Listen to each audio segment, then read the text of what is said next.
The Solent Male Voice Choir will be hitting the capital next month to join 800 singers from across the globe competing in a mass choral concert. The group, based in Portsmouth, have been practicing for a year. However, nothing could prepare them for the challenge of learning to sing in a new language. I'm joined now by musical director of the choir and the chairman to talk more about the upcoming concert. Well, gentlemen, thank you very much for joining me. As we said there, so you're having to not only sing with lots of other people, but having to sing in Welsh as well. How did that happen? Well, generally, male voice choirs always sing without music. And this is what's going to happen for this concert as well. Men like to sing. They can give their full attention to the musical director if they're not holding music. And they feel much more part of the occasion if they're not heads buried in a piece of music. Do you agree, Jeff? Yes, absolutely. They do respond better.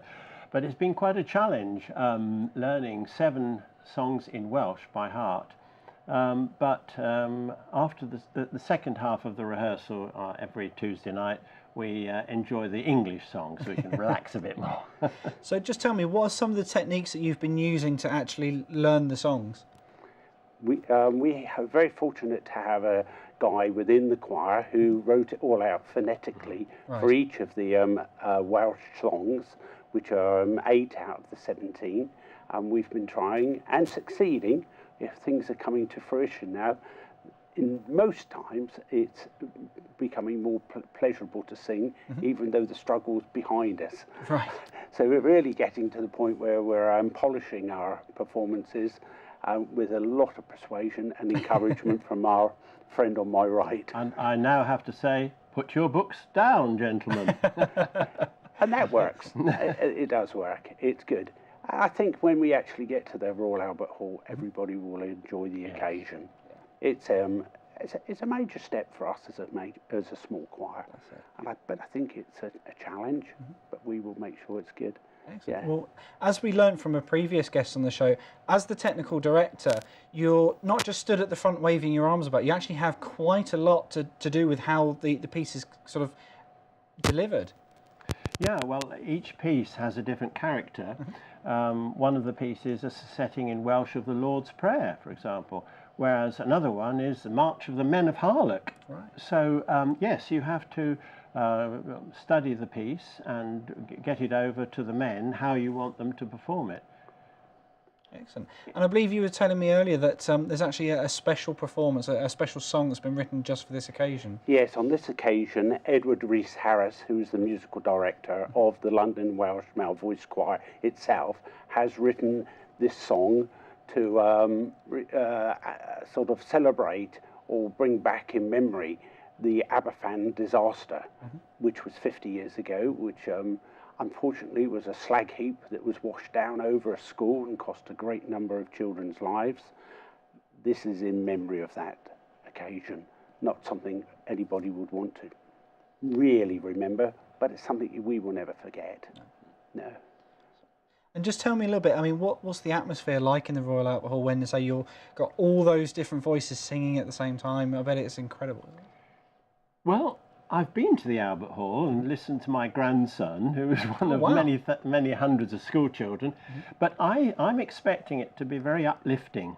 And however much of a struggle we have with the Welsh songs, we'll come out of that hall in the evening feeling really thrilled and uplifted by the occasion.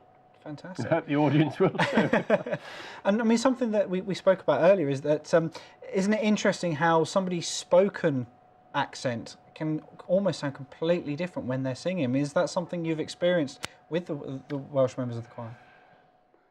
It is something that occurs. The spoken word is never quite the same as if you're singing. If you take an opera, people produce that voice to sing, and it's a very different situation of just living or performing. You can do a local concert and it comes over very different to the actual people that are doing it. One of the problems with Welsh is that there are different dialects and accents in different parts of Wales. So we sing it phonetically, as we've been told, and then one of our men, who's probably had a Welsh background, will say, no, you have to sing it like this. So it's all very exciting. It is. It is a challenge. Yes. Because, and of course, it's written, you know, for the Welsh people to sing, and just like the English people pull words apart or give them different emphasis, that's how the Welsh do it too. And I understand you're not just here to talk about this fantastic concert, but you're also looking for new members. Absolutely, yes. We would like to welcome male singers of any age, really, over the age of 16, and we will accept people of any ability. We try to teach the musical theory as we go along from the songs, and I think that singing is, well, it's well known that singing is very good for you, and especially for people of our age. Well, so just quickly remind us of the date of the concert again. Yep. The concert at the Royal Albert Hall is on the 15th of October this year. There are no tickets spare. They are completely sell out. We are hoping for a DVD. There will be a DVD, and there will Fantastic. be lots of recordings of it. Of course, we don't only do this major concert, we do a lot of concerts locally, and we have performed in the Guildhall, the King's Theatre, and numerous churches and that, and they're all raising money for what we have to do. Fantastic. Well, unfortunately, I'd love to talk to you longer. That is all the time we have now, but thank you very much for coming in to speak to me today. Thank you as well.